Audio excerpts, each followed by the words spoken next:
Я впевнений, що цим проєктом керував Владислав Сурков. Та людина, яка вела війну проти України. Чому? Скажи, чому? У $100 мільйонів. Це ж перемикає у голові у 99 людей зі 100. Казав, як я скажу дітям, що я йду на роботу в Бабин Яр? А що це таке? Так, виявляється, ти не єврей і не єврейський активіст, а ти український буржуазний націоналіст. Тобто в мене не заклали з дитинства оті бар'єри, які не можна переступати. Євреї не сильно відрізняються від інших людей. Тобто, треба вибачитись. Я кажу, і все, і все.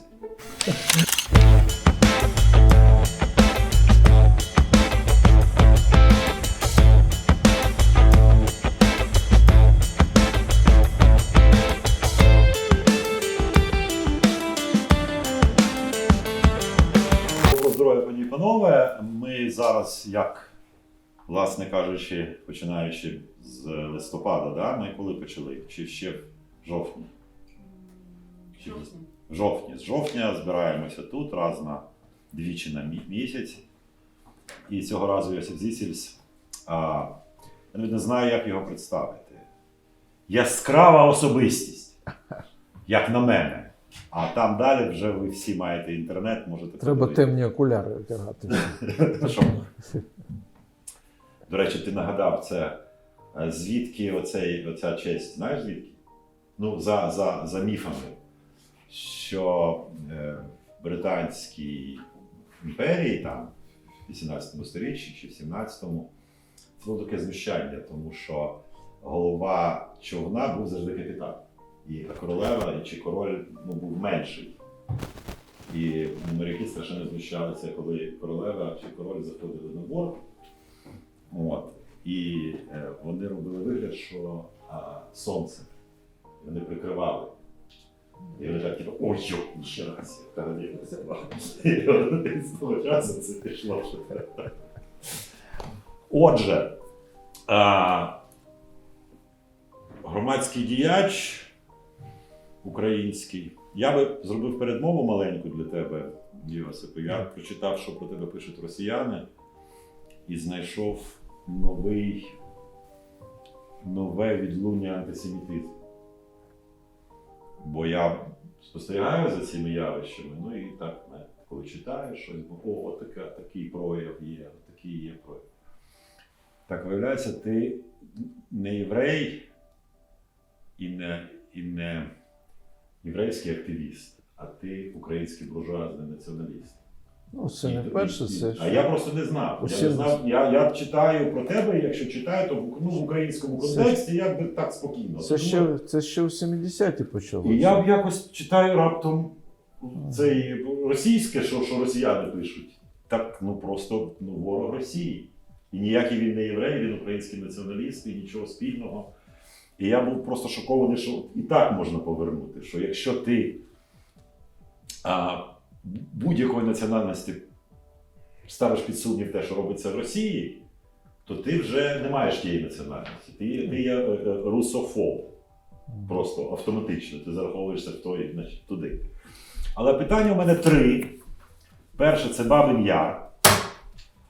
Я вважаю, що у тебе переконливі є судження з приводу цього майбутнього будівництва, чи воно відбудеться чи ні.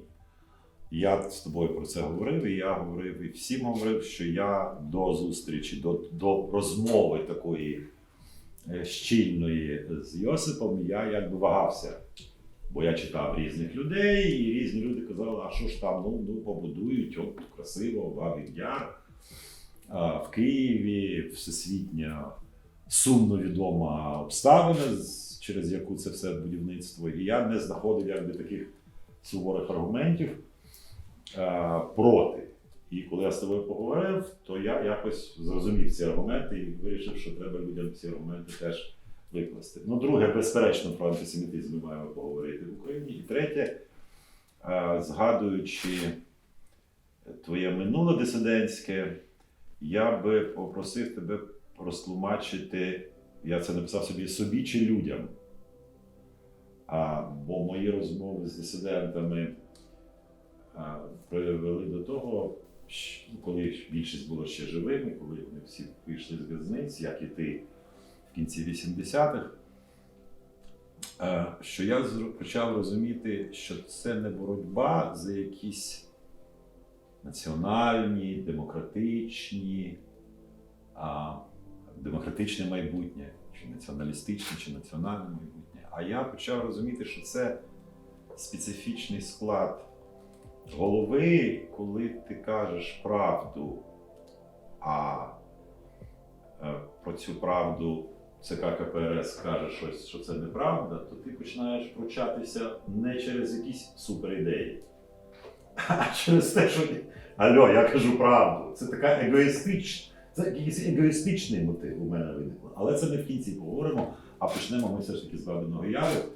І твоя версія, чому не можна допустити російських мільйонерів, які зараз дуже наполегливо пропонують свої можливості для того, щоб побудувати і своїх режисерів, своїх людей мистецтва, називаємо це так, щоб вони взялися за розбудову на території Києва чогось, що має на віки закарбувати події 41-го року, 1941 року, трагічні події в місті Києві. Значить, стосовно, це мені здається, важливо те, що ти згадав про ті російські, і не тільки російські, до речі, вже медведчуковські канали. Зірки 112, так? 112 вже називали мене також антисемітом. Нещодавно. Я навіть цим пишаюся.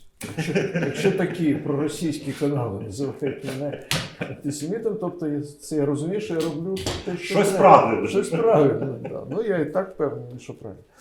А стосовно Бабиного Яру, історія дуже непроста, заплутана. І так пересічному громадянину дуже важко розібратися, хто правий, хто. Ось нібито дійсно багаті люди, які мають якісь там єврейські сентименти, когось навіть родича загинуло Бабиному Яру, хочуть ось якось послужити цій ідеї увічнення пам'яті цих живих. Тобто це приваблює. Але ж... І мене приваблює, що да. я був такий. Ну, мене ніколи це не приваблювало, бо в мене дисидентський погляд на все. Тобто не стереотипний, а навпаки, такий нонконформістський. І я не шукаю аргументи, коли нібито більшість хоче чогось. Я не шукаю проти. Я одразу відчуваю, що може бути підступного в цій ідеї.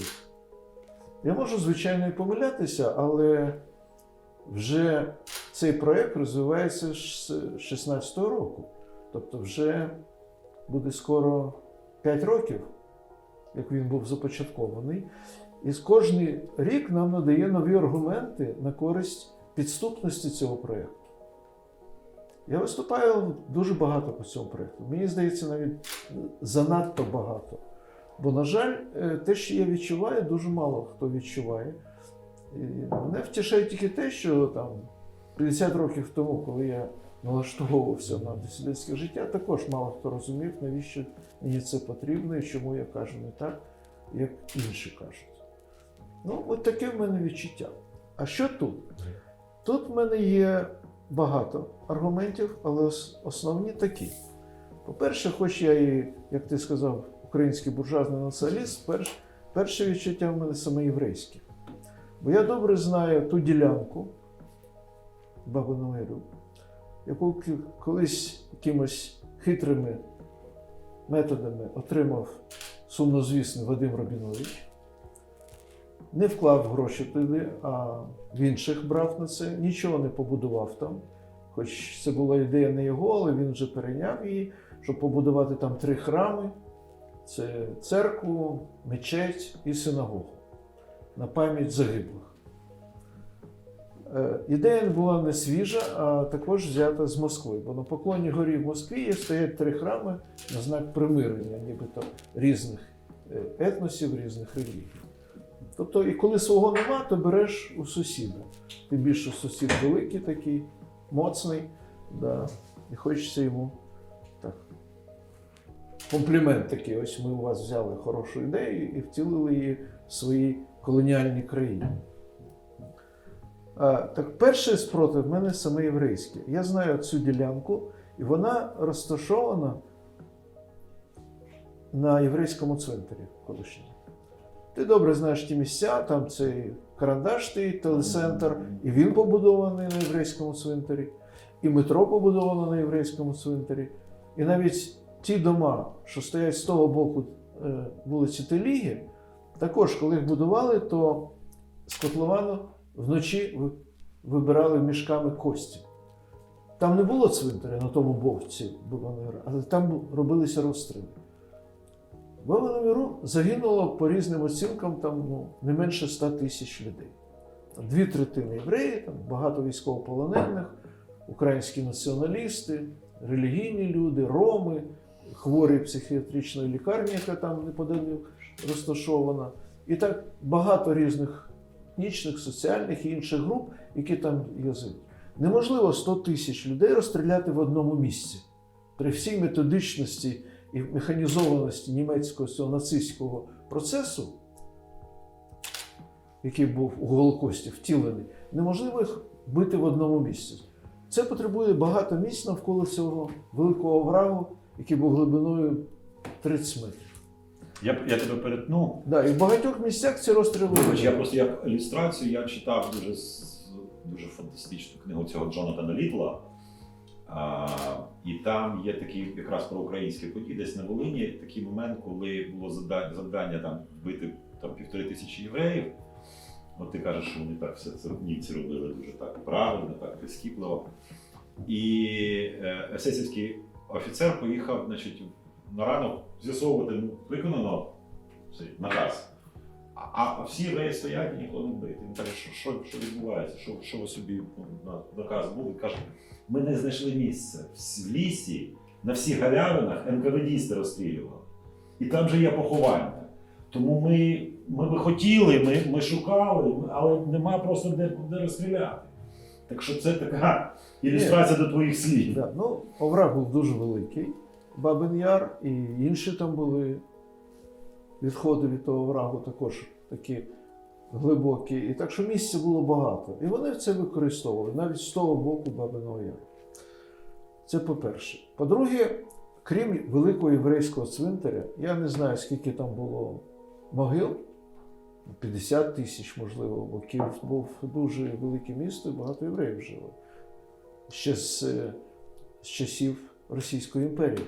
Ті, хто там, можливо, якось там були купцями, отримували право. Ті, хто переходив у православну віру, але їх не вховали на цьому цвинтарі. Але поруч був Кирилівське православне кладовище, також велике. Справа, якщо дивитися з міста центру на овраг, то був перед оврагом був єврейський великий цвинтар, справа був Кирилівський православний цвинтар, зліва був Караїмський невеликий, і за ним був мусульманський. Тобто живого місця нема. Все у цвинтарях, овраг, навколо оврагу все у розстрілах. У 43-му році примусили цих військовополонених з Сирецького концтабору викопувати, бо їх засипали, там, підривали склони, щоб засипали їх землею розстріляною. Їх викопували в 43-му році перед відступом німців і спалювали. Так. Тобто потім була відома трагедія 61-го року, Сирецька трагедія, де загинуло 1500 людей. І це все, оця вся територія у крові, у попілу, у кістках. Сельцей, що пройшов, все це перемішав. Живого місця там нема. Тому ми всі ці роки виступаємо за те, що це повинно бути меморіальне місце, парк, наприклад, але будувати там не можна. Єврейська традиція, я з дитинства знаю, що на цвинтарі не можна будувати. Неважливо, є там ці надгробні каміння, чи нема вже їх, чи хтось їх вкрав, чи так багато було і під час війни, і після війни багато. Мостили вулиці, будували фундаменти будинків цими каміннями, бо не було навіть родичів заступитися, бо вбили.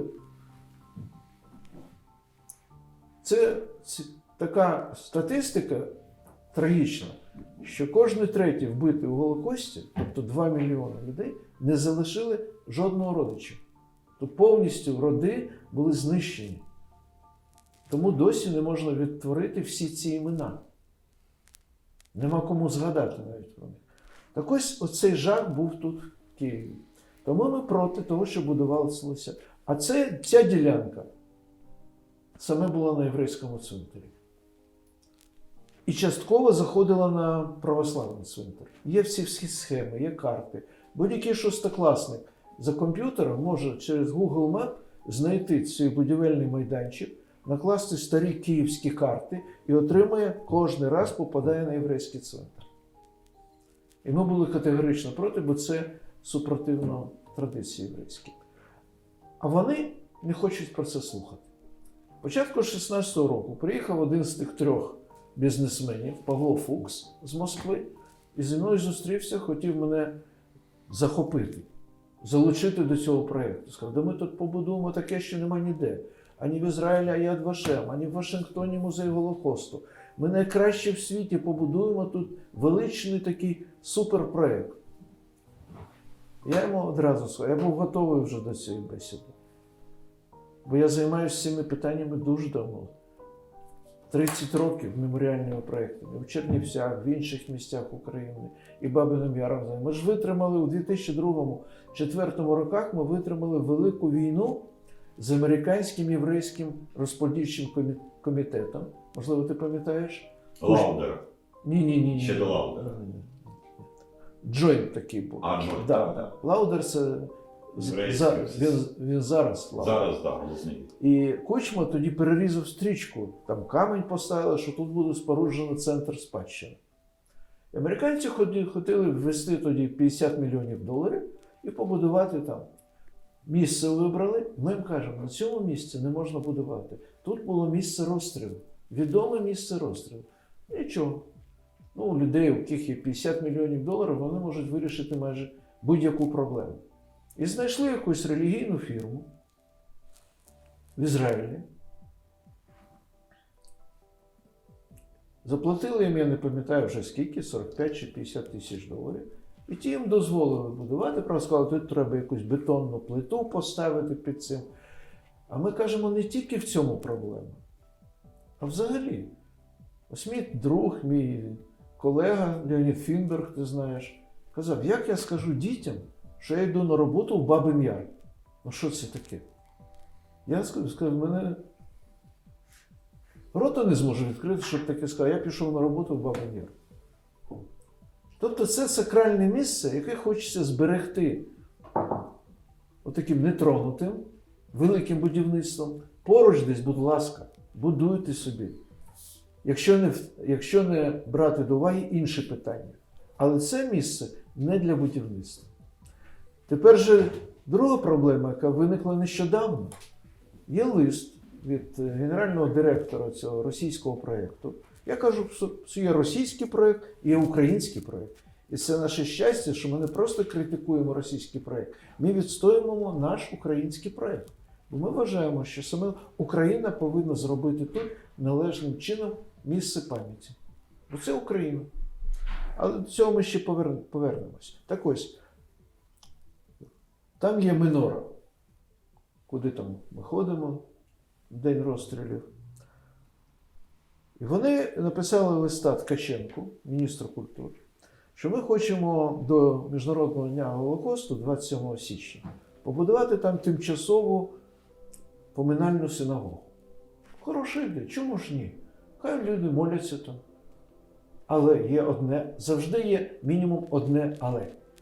Це земля православного Кирилівського цвинтаря.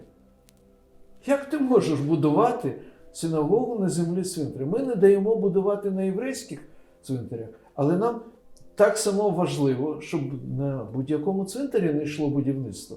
Бо пам'ять про померлих, про загиблих, вона для всіх однакова. І ми виступаємо зараз, мало нам тої проблеми, що вони будують там, якусь побудували тут тимчасову інсталяцію на єврейському цвинтарі. І ми були проти цього. Навіть робочі, які будували, знали, що це єврейський цвинтар. Я підходив до прораба і кажу, ці бетонні ваші підставки, вони великі такі, 10 стовпів там було. Я кажу, вони наскільки ви заглибили в землю? Він каже, 10 сантиметрів. Я кажу, що це за фундамент? Кажу, це ж мало дуже. Він каже, ми не можемо більше, тут цвинтар. Тобто прораб знає це, а вони отак нахабно, дивлячись в очі, кажуть, ні, це не цвинтар. Бо в них 100 мільйонів доларів. От Павло Фукс тоді мені сказав, у нас 100 мільйонів доларів є на цей проєкт. І я йому сказав, Павло, дивіться, одна проблема – це єврейська. Ми не можемо там будувати. Це цвинтар. А друга проблема, вона загальноукраїнська. От поясніть мені. Іде війна. Тоді вже третій рік йшла війна.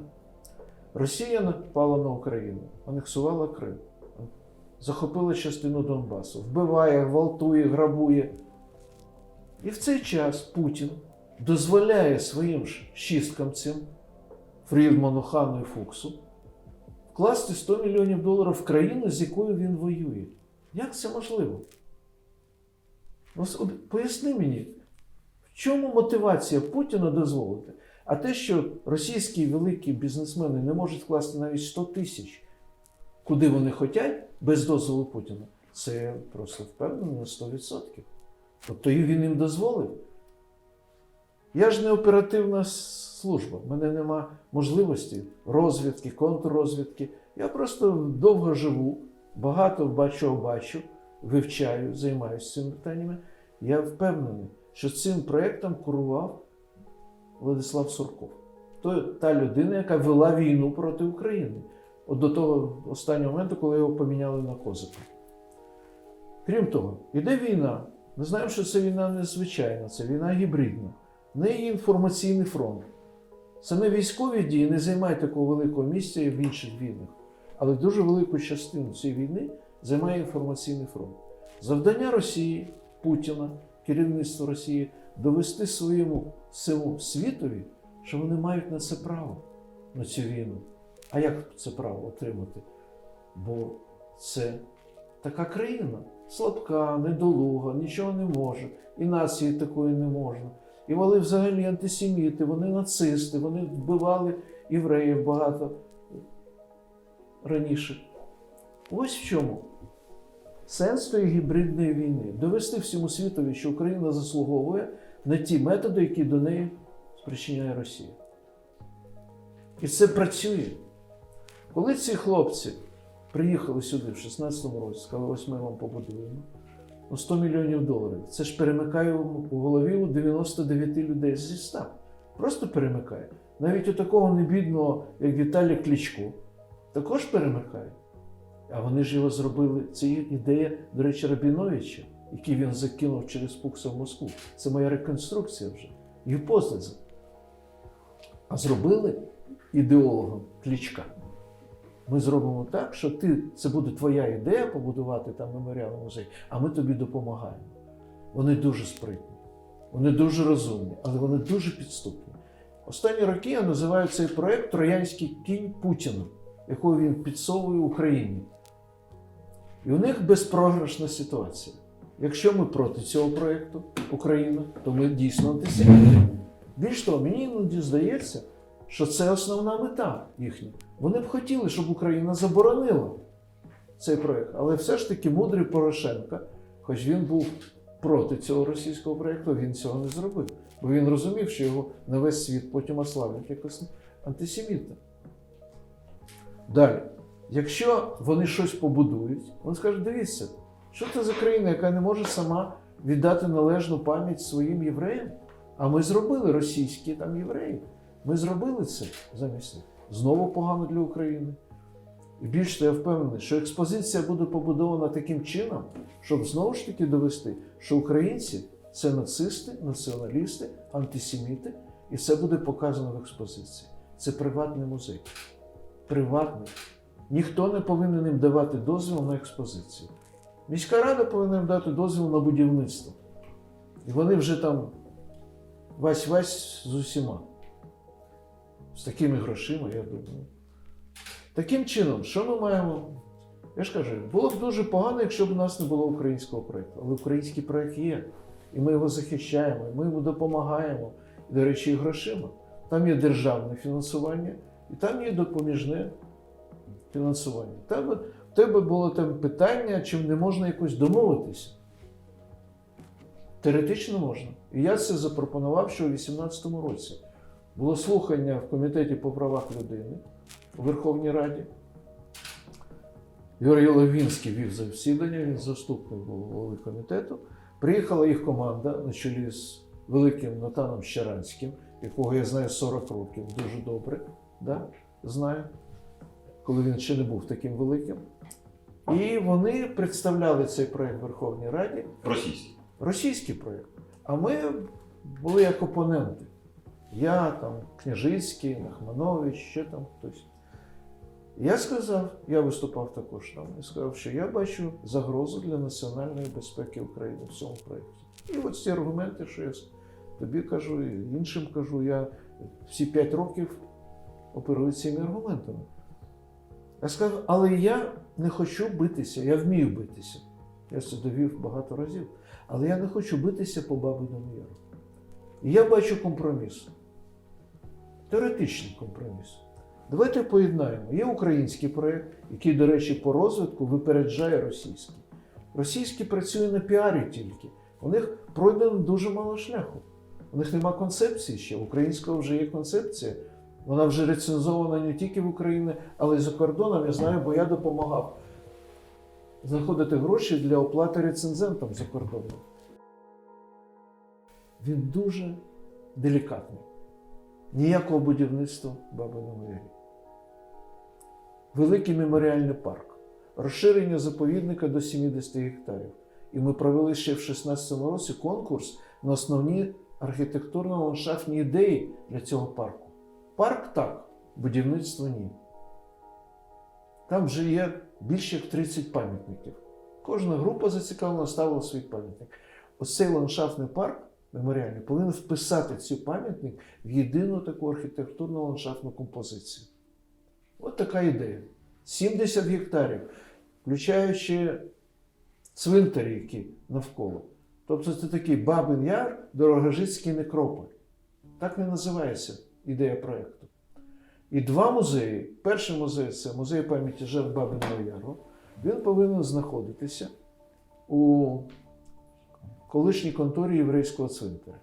Мельникова, 44, там був вхід на цвинтар, і стоїть зразу контора. Ми перевіряли і аерофотосйомку німецька, і рабинські там різні, рабин перевіряли. Там нічого не поховано. 40 метрів вдовж Мельникова, ну, зараз це Іллєнко, і 70 метрів поперек.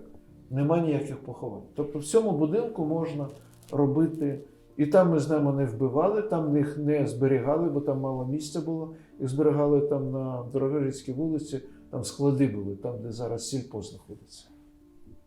Бо всі, хто не встиг, кого не встигли розстріляти 29 вересня, але вже привели туди, їх загнали в ті склади і розстрілювали їх 30-го зранку. Так ось. І крім цього музею невеликого, він зараз 1400 квадратних метрів, і я приймав участь в плануванні його розширення, ще Український музей Голокосту. Тобто погляд України на Голокост. Бо Україна 30 років дуже повільно, як ми все робимо, недолуго, можливо, непослідовно, але розбудовує свої державні інституції і свої різні політики і культури. Ось культура пам'яті і політика пам'яті народу і держави, вона тільки вибудовується. І я б, звичайно, переконаний, що такі великі проєкти, як Бабин Яр, як музей Голодомору, як музей Майдану, повинні виходити як похідні з української політики і з української культури пам'яті. Не з російської, не з побєдобєсія. Бо це жах, що вони нам зроблять тут. Як Червона армія рятувала Україну і євреїв. Де вона була, коли їх вбивали, невідомо. Ти знаєш, є архів партизанського руху в Москві, де всі донесення з партизанських загонів, їх інструкції, все це є. Жодного документу про знищення євреїв. Жодного документу про гетто і концтабори. Нічого нема. Нікого це не цікавило. Вони схаменулись тепер, що, виявляється, це вони врятували євреїв. брешуть на кожному кроці. Нахабство, брехня, великі гроші, вплив на наших чиновників, які не розуміють, в якій країні вони живуть. Що тут казати? Ще досі багато наших людей, на жаль, українських, і чиновників, і великих, зокрема, чиновників, таких як керівник Офісу президента, це люди, на моє переконання, проросійські. Ні, може вони просто радянські. Ні. Але оскільки Росія є уособлення Радянського Союзу, то По-перше, вони досить молоді люди. Це по-перше. І я називаю це навіть інакше. Це не совєтськість, це євразійськість.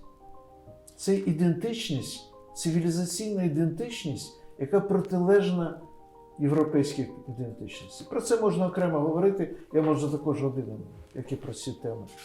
Якщо буде цікаво, поговоримо колись.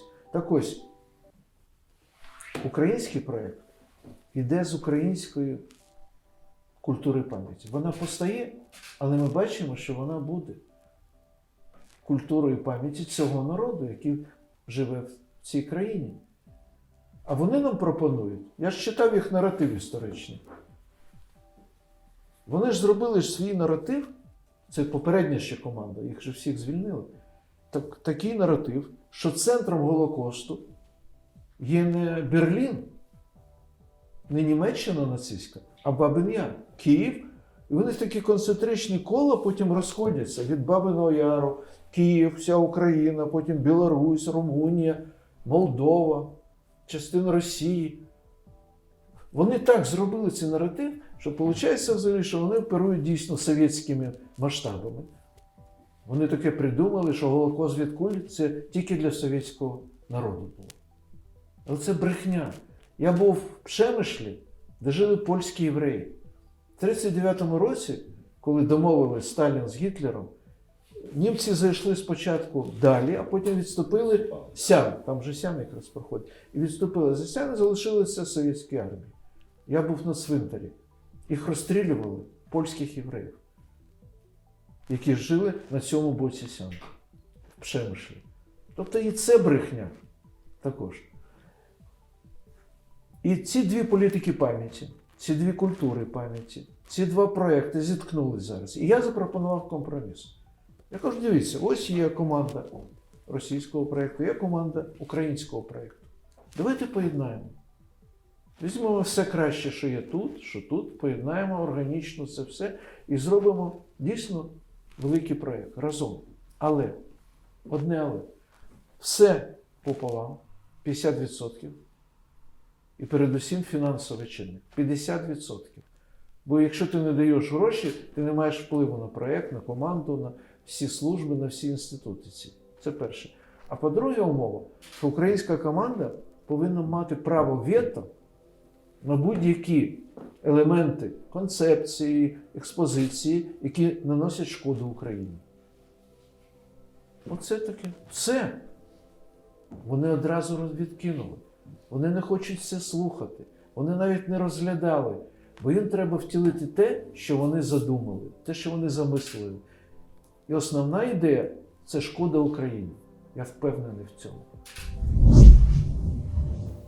Таким чином, як сумістити ці дві культури пам'яті?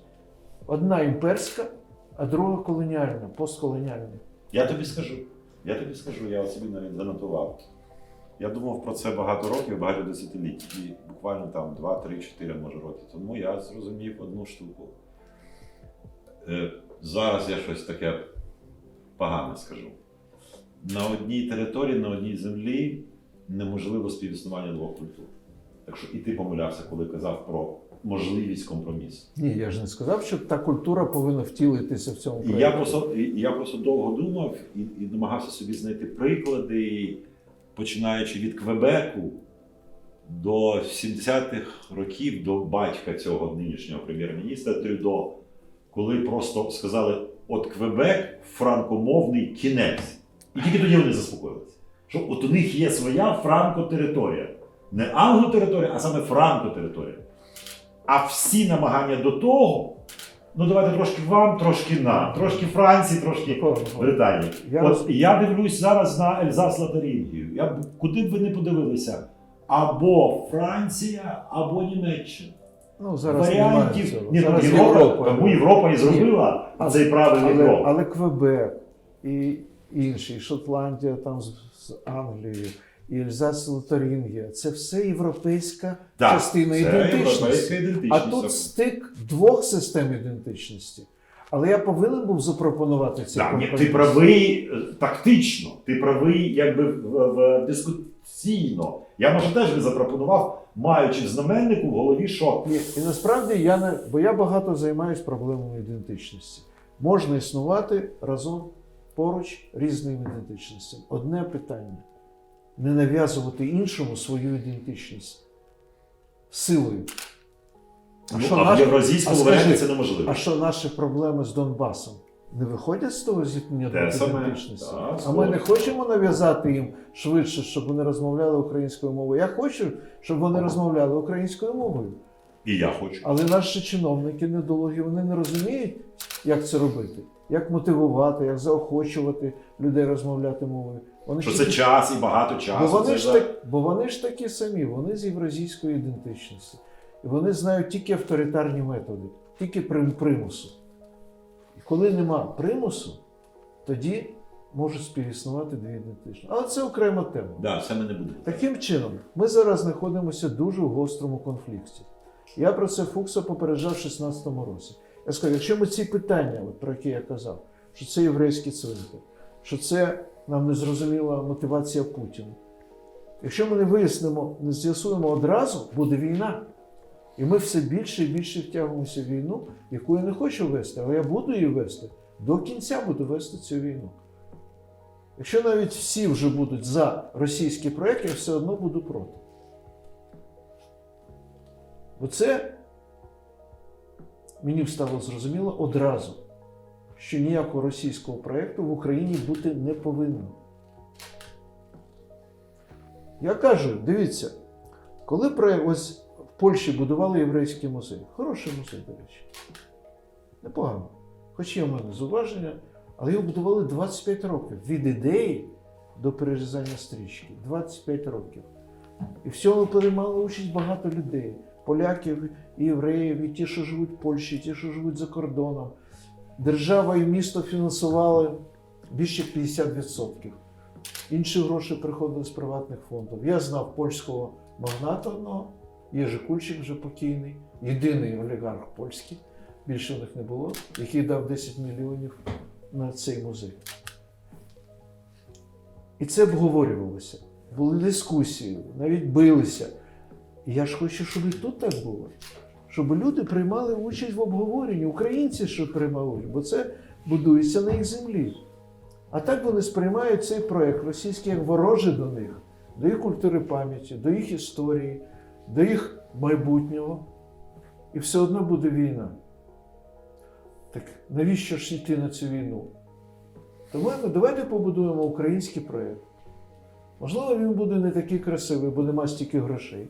Можливо, ми не знайдемо таких фахівців, але він буде український. Очевидно, що побутовий антисемітизм існує в різних проявах, майже в усіх країнах, там, де є євреї. Хоча мені нещодавно сказали, що в Японії теж є антисемітизм, хоча там євреїв немає. Є. Ну, якась така зовсім. Я знаю громаду єврейську. Є, так? 200 родин. Ну от, я кажу, незважаючи на те, На що 90 їх мільйонів. 90 мільйонів, 200 років. Чи їх це більше, одно є. більше 100. Це одно є. Але як знайти спосіб пояснення світові? Така широка тема. Що, наприклад, українці, мають якісь аргументи, що вони, може, серед них і є побутові антисеміти, і може їх навіть не так мало. Але це не забороняє 73% українців обрати єврея президента. От як пройти між цією силою і хрибдою? Бо коли ти кажеш аргументи провокаційні російські, коли ти їх відтворюєш і тут нам пояснюєш, то я розумію, що вони впадуть на дуже таку змащену почву, скажімо. Да? Хоча з іншого боку, ну, є простий аргумент, ну які ж вони антисеміти, не побутові, а політичні, коли вони обирають головним політиком країни євреїв. А до того євреї були і мерами, і прем'єр-міністрами, і. І як отут, от як цей слалом пройти? Що з одного боку очевидно, що є люди, які ну, є в українській традиції навіть, да? І ми не будемо приховувати і деякі слова і вислови Шевченка, і Тараса Григоровича багато є, да? І поведінку, і Гонти, і Богдана Хмельницького. Коротше, скажімо так, ексцеси були багато століть. Але з іншого боку, ну, якщо в знаменник це покласти, то тоді не може Зеленський бути президентом. Але якщо Зеленський є президентом, тоді щось у нас з знаменником, якась проблема з знаменником. Да? А Кайдашеву сім'ю читаєш? Ну і, безперечно, Коробчар, там, алкоголь і таке інше, і підпоюють, і церкви, і те, і все, і п'яте, десяте. Хоча для мене, я тобі скажу відверто, що Кайдашева сім'я – це якраз нарис про різних людей в Україні, тому що старший брат, я не пам'ятаю вже, він просто не пив. І йому було плювати, чи там єврей сидить, чи не єврей. Він пив собі раз на місяць, ну як на свято, і грошей не викидав. А інший брат бухав кожен день і відповідно приносив, то хто винен. Той, хто алкоголік чи не алкоголік, чи той, хто єврей чи не єврей. Це теж питання. Так в чому питання? Так от питання, як знайти, як це, от приїхав людина з Судану чи з Перу, і каже, слухай, я там чув всюди, що ви всі антисеміти. Я кажу, так а ми президента єврея брали. Він каже, так а ви не хочете будувати Баб'я. Що, хочемо? Ну розумієш, да? Тобто, Ну, от для мене це стало минулорічно стало очевидним повну брехню, і я навіть підозрюю, звідки вона ця пішла про український якби, інтегральний і такий природний антисемітизм, що це не з цих країн, це десь там поруч розповсюджували за чертою Сєвченці, не в Черкесі. А як оцю дискусію тоді вести? Що нема аргументів? Дивись, я займаюся цими питаннями професійно.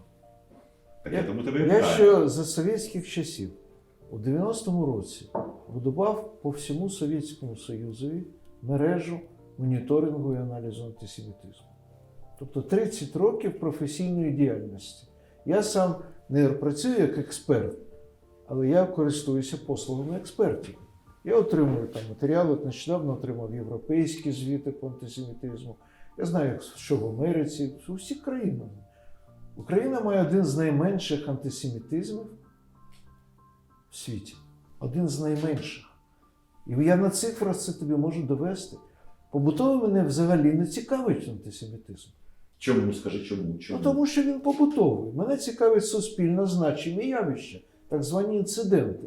І вся міжнародна кваліфікація не базується на побутовому антисемітизмі. Скажи мені, щоб я розумів, щоб глядачі зрозуміли. Я тобі скажу, що в Америці дуже великий побутовий антисемітизм. Але жодний сенатор чи конгресмен не може вийти і щось про це сказати. Бо це моветон. Так, це погано. Мене цікавить мейнстрім громадського і політичного життя. Якщо там мало його, то це мене влаштовує. А що думає там хтось, кум, що побився з кумом своїм і обізвав його, то мені це байдуже. Не цікаво. Мені зараз цікаво, наприклад, зробити, я домовився з великою IT-компанією, бо зараз антисемітизм перекочував в інтернет. Раніше це були газети, книжки, ти пам'ятаєш, МАУП.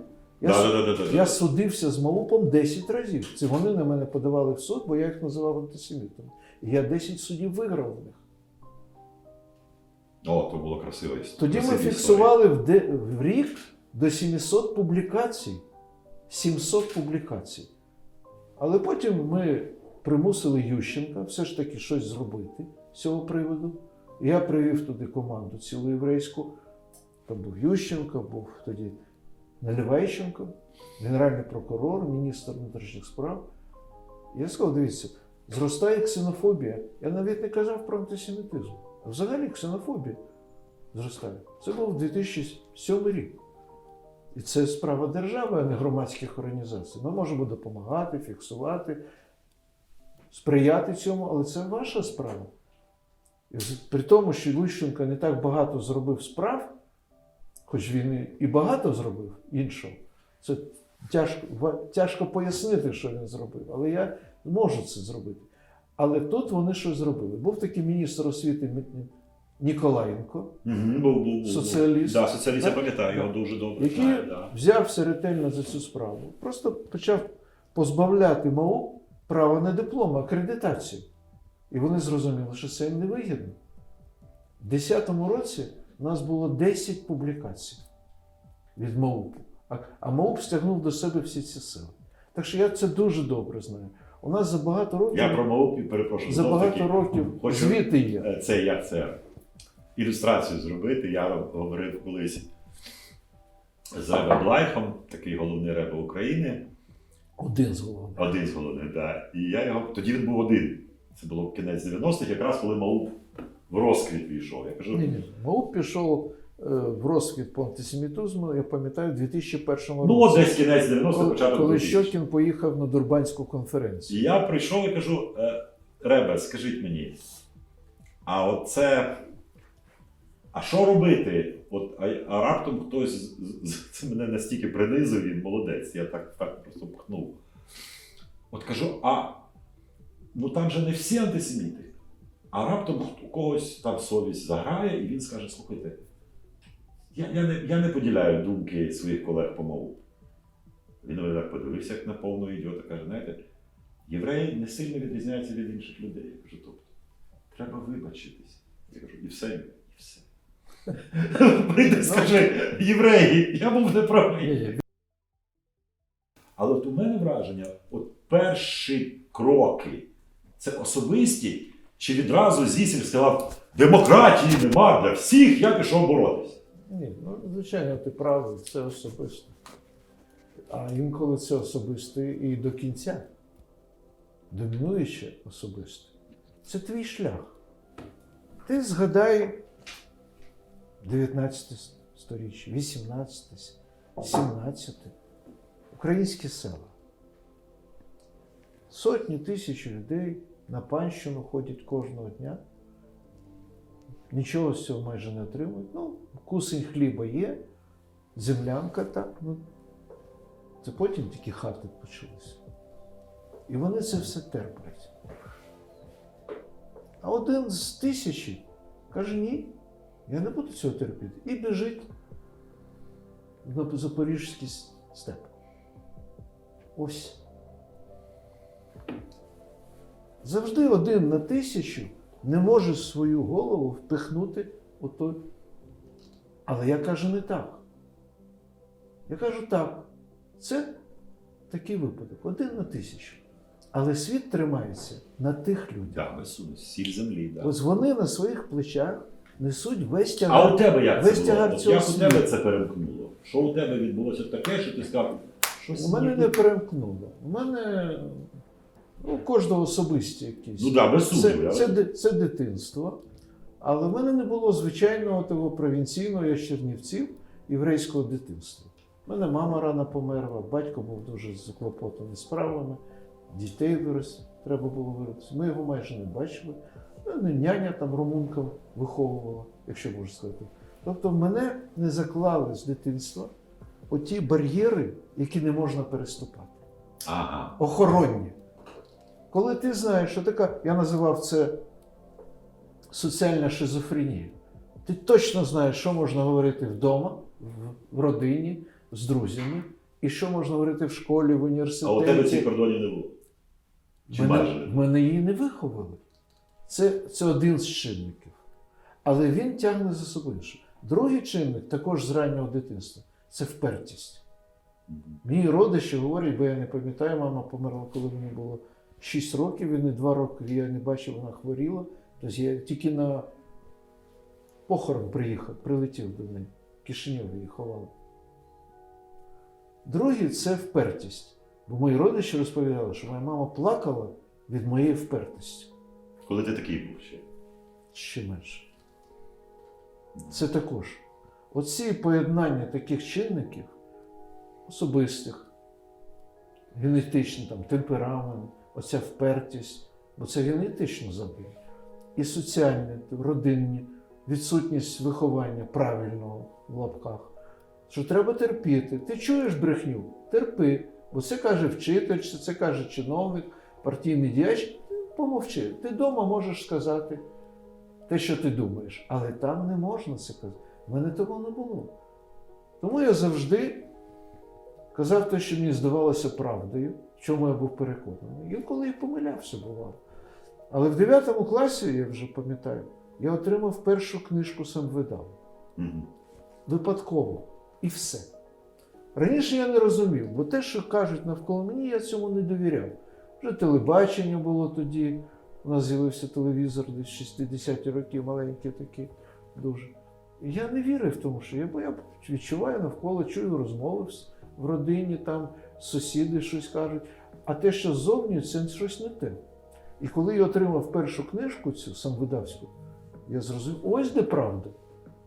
Бо там жодна сторінка, жодна строка не викликала в мене протесту. Бо я вірив в це, бо я це відповідало тому, що я бачу і розумію в нашому житті, ще досить обмеженому, бо я ще навіть з Чернівців не виїжджав, можливо, тільки до родичів, і все, і в піонерські табори. І це пішло-поїхало. Я на цьому зациклився, я шукав, сам видав, потім я його роздавав, потім я його передруковував. Це органічний розвиток отакої дисидентської лінії. У мене не було перелому, я скажу, що раптом я... Що вчора був такий, а сьогодні став. Ні, поступово. Студентські роки те саме.